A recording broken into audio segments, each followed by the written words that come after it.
La première chose qu'on doit avoir dans une situation telle que celle-là, c'est d'abord de l'empathie pour les victimes. Même si cette personne s'est suicidée, c'est très grave, on lui a demandé de venir s'excuser devant les gens, il n'a pas été vers cette voie, il s'est suicidé. Le Rav Shmuel Eliyahu a quand même dit, écoutez, au moins une chose est sûre, c'est qu'on a évité qu'il y ait d'autres victimes.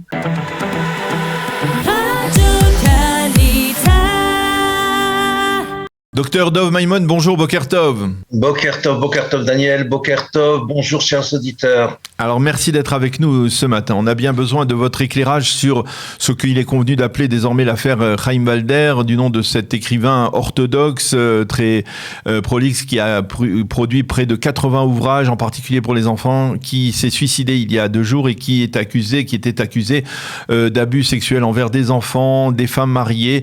Une affaire qui secoue le monde orthodoxe. Hier, nous avons donné la parole au Rav Mordechai Bitton qui a exprimé son avis, il faut le préciser, le répéter. C'était uniquement son avis, pas l'avis de la radio, de Studio Kalita. Aujourd'hui, je voudrais que vous nous donniez votre appréciation de cette affaire qui secoue le monde orthodoxe. Comment réagissez-vous à cela ? Alors, écoutez, j'ai écouté d'abord avec attention ce qu'a dit le Rav Mordechai Bitton. En effet, je comprends que il y a plusieurs choses à regarder ici. Il y a plusieurs choses à regarder. D'une part, la première chose qu'on doit avoir dans une situation telle que celle-là, c'est d'abord de l'empathie pour les victimes. Ce qu'avait dit le Rav Shmuel Eliyahu, qui a suivi le dossier, qui a écouté les 22 plaintes en question et à laquelle il est arrivé à la décision. Attention, même si cette personne s'est suicidée, c'est très grave et on aurait préféré que cette personne se soit les choses. On lui a demandé de venir s'excuser devant les gens et de montrer comment on peut changer, comment le monde peut changer, comment la teshuva, le retour existe dans le judaïsme. Il n'a pas été vers cette voie, il s'est suicidé. Il a dit, le Rav Shmuel Eliyahu a quand même dit, écoutez, au moins une chose est sûre, c'est qu'on a évité qu'il y ait d'autres victimes.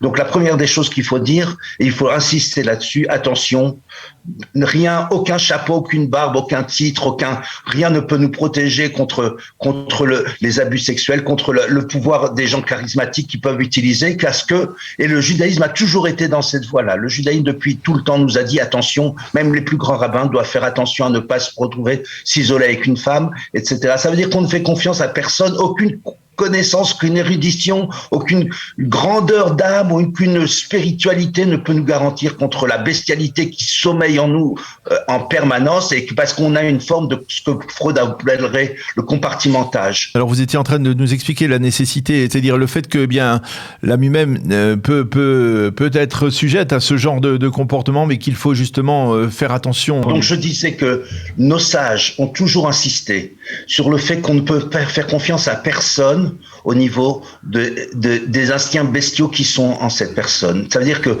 les sages nous ont dit que même les plus grands rabbins, les plus grands sages doivent se protéger, ne jamais s'isoler avec une femme, par exemple, une femme mariée, à part sa femme avec laquelle il a un contrat de mariage. Donc il faut faire très très attention. Donc nos sages nous ont toujours dit que cette chose, rien ne nous garantit.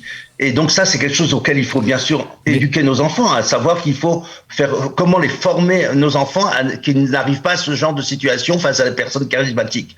Donc ça, c'est la première des choses, et ça, c'est ce qu'a dit le Rav Shmuel Eliyahu en insistant dessus. De l'autre côté, ceux qui ont insisté, le Rav Edelstein, donc le Rosh Yeshiva de la grande Yeshiva de Ponevezh, qui vient nous dire, lui, un autre principe qui est pas moins important, mais qui ne parle pas d'empathie ici, il parle simplement attention, nous avons une présomption d'innocence, nous avons faire attention au lynchage médiatique, que des gens se trouvent en situation où ils ne contrôlent rien du tout et tout à coup ils se retrouvent poussés au suicide, et ça c'est des choses aussi qui peuvent arriver. Donc et comme nous sommes dans un cadre d'une culture camp, d'un conflit entre deux modèles sociétaux, entre deux sociétés, alors ce genre de choses peuvent aussi arriver.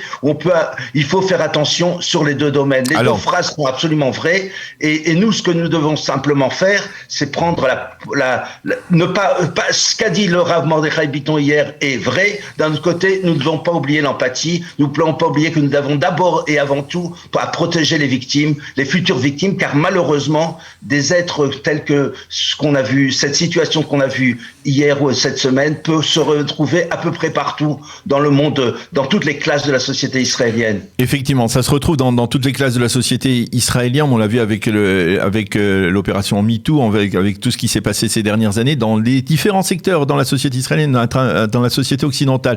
Mais je voudrais savoir comment on explique, parce que c'est un peu ça qui est peut-être parfois choquant, comment on explique cette approche du monde orthodoxe qui consiste à, d'une certaine manière, qui donne le sentiment qu'on veut balayer les problèmes sous le tapis, ou alors que lorsqu'il y a d'un côté 22 témoignages de femmes, d'enfants qui ont été abusés sexuellement, et d'un autre côté un homme qui a une certaine puissance, qui était célèbre.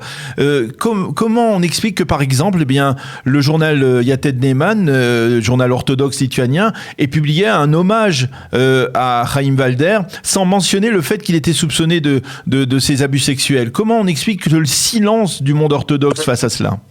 Ou d'une partie du monde orthodoxe, parce qu'il ne faut pas jamais généraliser.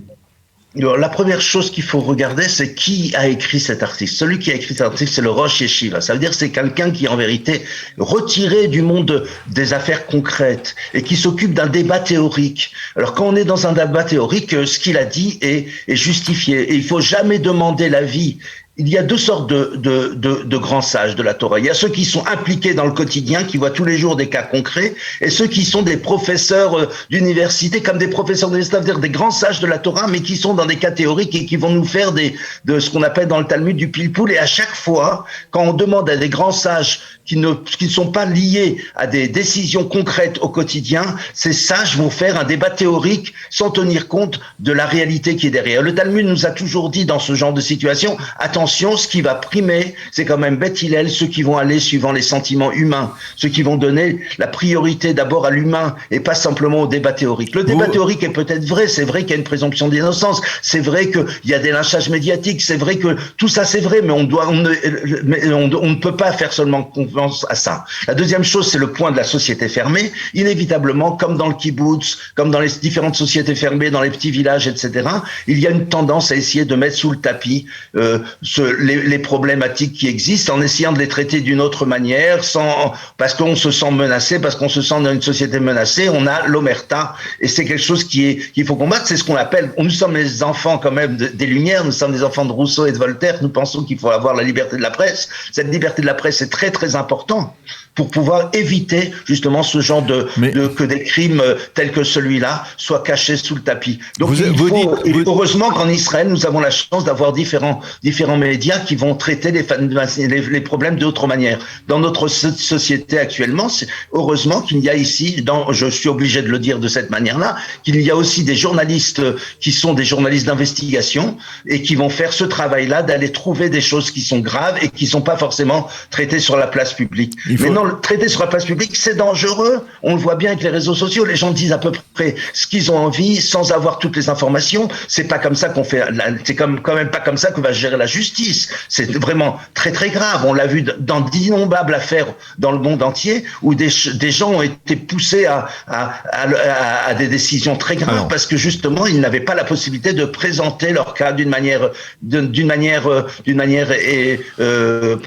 équilibrée. Maintenant ici par contre nous avons un cas un peu particulier puisque le Rav Shmuel Eliaou a clairement dit à la personne impliquée en lui disant écoutez, nous voulons vous donner, vous êtes quelqu'un qui est une personnalité très importante dans le monde haredi et dans le peuple juif aujourd'hui, vous êtes un des auteurs les plus lus, dont ces livres se trouvent partout, donc il leur a dit, le Rav Shmuel Eliaou a invité monsieur Chaim Walder en lui disant écoutez monsieur, venez montrer qu'on peut changer, venez demander pardon aux victimes, venez faire repentance, et là vous aurez un exemple encore plus grand que tout ce que vous avez fait aujourd'hui. Il n'a pas eu peut-être la force, je ne sais pas, je ne suis pas là pour juger la personne, mais juger du cas au niveau de la société israélienne. Au niveau de la société israélienne, oui, nous avons besoin des médias, une liberté de la presse, nous avons besoin de chacun est dans son rôle, mais ça ne suffit pas, et Radio Kalita contribue à ce débat pour que justement nous-mêmes, nous soyons, attention, nous qui avons la chance d'être dans les deux univers, d'avoir été les enfants des Lumières, et qui sommes dans le monde de la Torah, de pouvoir apporter peut-être cet éclairage particulier pour la société israélienne.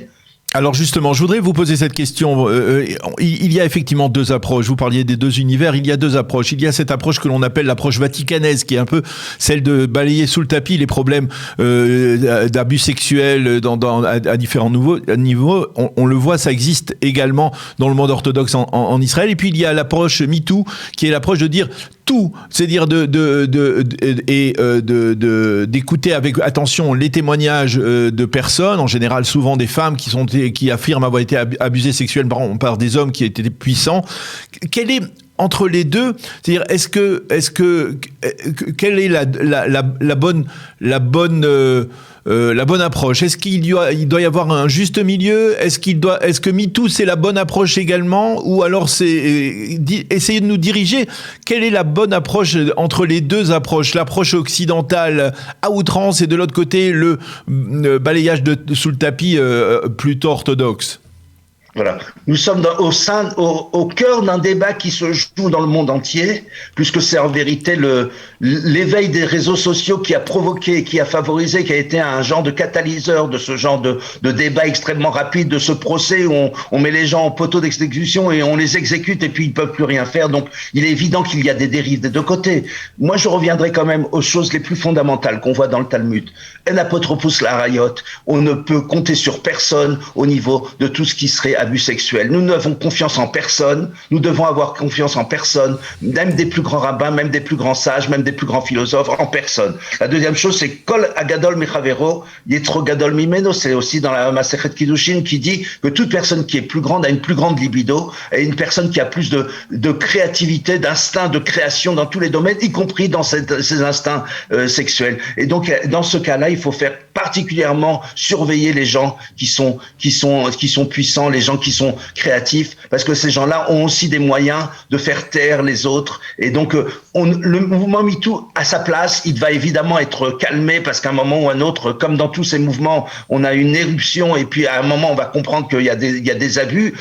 On connaît les arguments contre le MeToo. Donc, une personne tout simplement se plaindre et personne ne peut rien prouver. Déjà, la personne est liquidée. On le voit autour de nous. On voit des professeurs d'université, on voit des rabbins, on voit etc. de gens qui n'ont peut-être probablement rien fait. On a vu un cas tragique récemment du Rav Razan, des choses absolument absurdes et terribles où on voit des gens qui ont été accusés à tort et que personne n'a pu défendre parce que comment vous voulez prouver? On n'a aucun moyen de se prouver quoi que ce soit. Donc, on a une situation extrêmement grave. Il faut donner la place aux tribunaux. Et il faut avoir de l'empathie pour les victimes et penser à elles à tous les moments, à tous les instants, parce que leur vie est détruite pour beaucoup.